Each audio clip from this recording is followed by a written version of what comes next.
Our own Dave Isaac, he writes over at 973ESPN.com, also covers the Flyers for the Courier Post, had an extensive, in-depth conversation with Flyers GM Ron Hextall. A lot of interesting stuff. I highly encourage people to check it out at 973ESPN.com. And Dave, before we get into the particulars and the specifics, so how did this come about that you could have this long of a conversation with the general manager Hextall, and what was his demeanor? What was he like when you were asking him all these questions? Well, just being on the beat for as long as I have, kind of a typical thing that a reporter does as you get closer to the season to prepare a sit down like that, and obviously he knew about it, and I don't think he was really thrown off by anything that I was asking him there, but certainly seemed like somebody who was eager to have all this off season of talk and hype turn into something tangible, and the Flyers will open up camp in a couple weeks, and the players will have to start playing instead of just talking. One of the things I noticed is that there were times that you asked him questions and he kind of changed the directions. Like you were trying to go one direction and he kind of used it as a pivot point to go in another direction. It seemed like at times that he understood where you were coming from, but he wanted to kind of clarify different aspects, whether it was about, for example, we'll get into like the salary cap comments that he had, or about rookies, or about Claude Giroux. So it seemed like there were things that you were asking him, but he said, well, it's interesting you bring it up, but let me direct you somewhere else of something I want to talk about. Yeah, I mean, that's another thing that's pretty common in reporting. I think you're talking to somebody who's got all these prepared statements that they want to talk about the things that they want to talk about and put their own spin on it, and instead of maybe it's not always necessarily trying to turn a negative thing into a positive thing, but certainly, yeah, he has his own talking points that he wanted to get to, but that's the job of the reporters to ask the follow-up and get the answer to the question you asked, not the answer that somebody else wanted to give. Hi, David. Scott Grayson. I enjoyed reading the interview you had there with Hextall, and my question was I found very interesting. It kind of struck me was when you asked him about the salary cap, and you said you've got about $5.1 million right now. Are you comfortable with that? He quickly went to, we're not going to have that because he's going to fill the roster with somewhere in the $2 to $3 million range. So, first part of my question deals with that. Were you a little surprised that and what are your thoughts on how he's going to use some of that money? No, I wasn't really surprised because that number comes from the players that they ended the season with. So, for example, if I were to project their roster right now, I would think Scott Lawton would be on it, and Mike Vecchione probably wouldn't be on it. So there's a change in salary there. And also, they never really replaced the body of Mark Streit. They also had two other defensemen leave, Michael Del Zotto and Nick Schultz. So they're short two players there. So if you add two entry-level contracts, which is what they expect to do, that's roughly $2 million. So you get another $2 million there. So it wasn't a big surprise to me at all. And if anything, I probably should have phrased the question a little bit differently to allow for that, because that's absolutely an expected thing. And I think some people read that and took it to be, oh, well, whoever he goes out and gets on a tryout, first of all, there's no guarantee that the tryout, which I think is going to happen one way or another, doesn't necessarily mean that player is going to end up getting a contract, and certainly doesn't mean that whoever they bring in, if they did sign a contract, would get all of that money, that difference there. At this point in time, anybody who doesn't have a contract yet, they're not going to get much. If the Flyers did sign somebody to a PTO and then get them on board with a legitimate contract, you're talking probably $1 million max. So that number didn't really surprise me, but I think that's a big difference there. Even what Ron said, going in with $2.5 million, that's a pretty big change from what the Flyers have been used to for the last, half a decade maybe, because they've been so strapped to the salary cap, and now they're starting to infuse younger players. Younger players are on entry-level deals and aren't as expensive. So it's a two-pronged effect for the Flyers. They're getting younger and they're getting cheaper.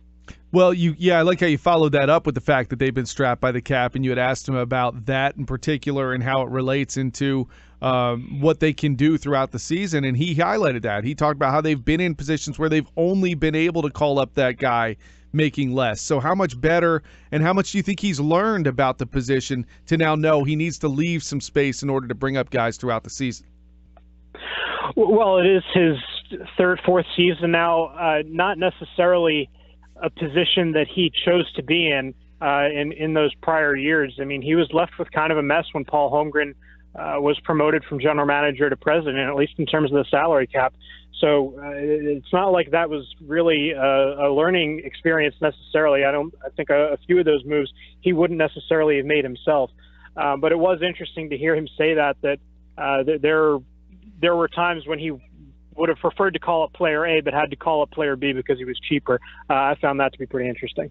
We're talking with Dave Isaac, our 97.3 ESPN.com Flyers insider, also a Flyers beat writer for the Courier Post. Go to 97.3 ESPN.com for the full interview that he had to sit down with Ron Hextall. Dave, one of the guys you asked him about was Jordan Weal, and I thought it was interesting because he factored in, he said you got to compare not just what Jordan Weal did in the National Hockey League, but what he did in the American League as well, and said that their decision to keep him wasn't just based on one or the other, it was the combination of both. Talk about, what your impressions are of what Hextall said about Weal and your own perception of how Weal will look this year with the Flyers. Well, it's an interesting thing. I think that prospects in a lot of fans and some media members' minds get kind of boxed into either you're in the top league or you're not, and you're one of two things. So Jordan Weal, if he had played the whole year in the NHL, you might not have seen that little burst from him at the end of the season there that he had up in the NHL with the Flyers. He may have needed a little bit more seasoning in the American League. I think that a lot of people discount that, but that's a legitimate thing. That's really how players grow. So I think that's certainly a factor there. And last year was a weird year for Jordan Weal. So he joined the Flyers in, I believe it was either late December or early January, and he had been up with the LA Kings all season, but didn't factor into a game. And the year before, he was the MVP in the American League and in the playoffs. So he was very much one of those fringe players. And when he came to the Flyers, a lot of people wanted to see that fresh face, somebody that knew to come into the fold. And he was kind of like a goalie coming in cold into a game. He hadn't played. So you can only go through so many practices and do so much extra skating. You can't really replicate a game situation. So I think that this year will be different because he will be in the NHL level from the start, and the Flyers, and he certainly hope till the end as well. And all the development that he had last year from the American League should only help him. I think he'll be a top six guy for him. I think he'll probably be their second line left winger if I'm projecting things right now. Another guy you asked him about was Nolan Patrick, and one of the points that you brought up to him is that you don't want a player like him only getting 8 minutes a night. You want him either playing, whether it's at the NHL level or the minor league level, and they seem to agree with you. Where do you think that Nolan Patrick could fit in this lineup? Because we know that this is a team that's got a lot of guys who they're actually centers who might be playing on the wing. So where do you think Patrick would fit if he did make the opening day roster for the season? Right. I think Patrick is the kind of player, and that's another point where Hextall kind of tried to pivot a little bit and tried to at least take a greater scope on that and say, well, there are some guys, and I think he was kind of referring to Claude Giroux, even though the question was obviously asked about Nolan Patrick, where if you see a guy who fills that kind of role, that you would be comfortable with a younger guy playing 8 minutes a night. But Nolan Patrick is not that kind of guy. He's projected as a number one pick for more than a year, ends up falling to the Flyers at number 2 at the draft in June. And that's not a player that you want to start tinkering with his positioning. So if he doesn't make the Flyers roster, he'll go back to the Brandon Wheat Kings of the Western Hockey League and be a center. If he does make the Flyers roster out of training camp, it'll be at center. I think he will make it. I think he'll probably end up starting the season as the third-line center, and this is a guy who hasn't played a ton of hockey in the last couple of years due to injuries and things beyond his control. But if things go right for him, I think that you could see at some point in this season him transition from the third-line center to maybe the second-line center. and that's probably where he would be for at least the next several seasons, the next couple seasons, until maybe something shakes out with Claude Giroux, or whether it means him moving down in the lineup or whatever. That's what I think will end up happening with Nolan Patrick in a few weeks here. Dave, you kind of ended the interview, at least in terms of what was on what you transcribed with about rookies, and asking if there was a specific number of rookies that he was kind of had in mind that he was looking at. And I found it interesting that another time here he kind of pivoted to not necessarily nailing down a number, but used Pittsburgh as a model that he was looking at in terms of, while they had young guys and they had rookies, they're not necessarily 18, 19 years old. Kind of flush that out a little bit more if you can. Right. I think that kind of goes back to what I was saying with a lot of people say that if you're not in the NHL, then you're just a minor league guy. Well, there's a big difference between an 18-year-old. Nolan Patrick will be 19 by the time training camp rolls around, but a young teenager that's trying to make the jump from Canadian junior to the NHL, as opposed to the guys that Ron Hextall brought up, who are guys that he's hoping were like Jordan Wheel, that were groomed in the American League, that did well in the American League, had some professional experience, and then come up and are able to help a team win a championship. That's the kind of progression that he sees, and I think a lot of people want to maybe subtract a few of those steps and just take giant leaps, and that's just not necessarily how it works.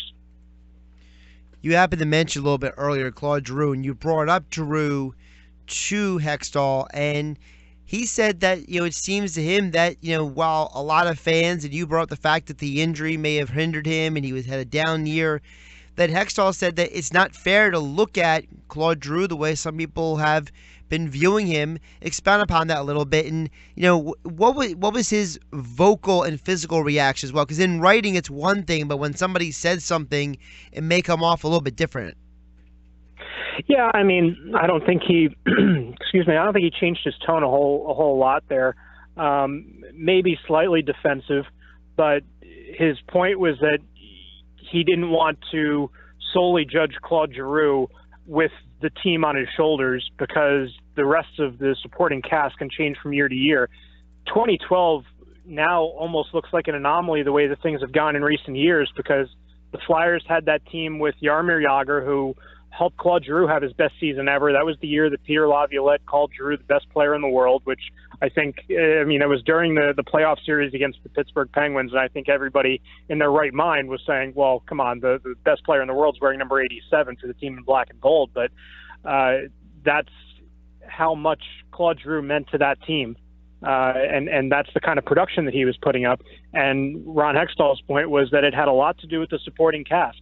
The Flyers traded away, but haven't had a scorer like Scott Hartnell on Claude Giroux's left side in a long time. Jaromir Jagr, who's still playing, an absolute legend and a Hall of Famer whenever he does retire, if he does retire, was a big part of that team. And it was kind of interesting to hear him say that the talent level isn't always there from year to year, because he is the guy that puts the team together.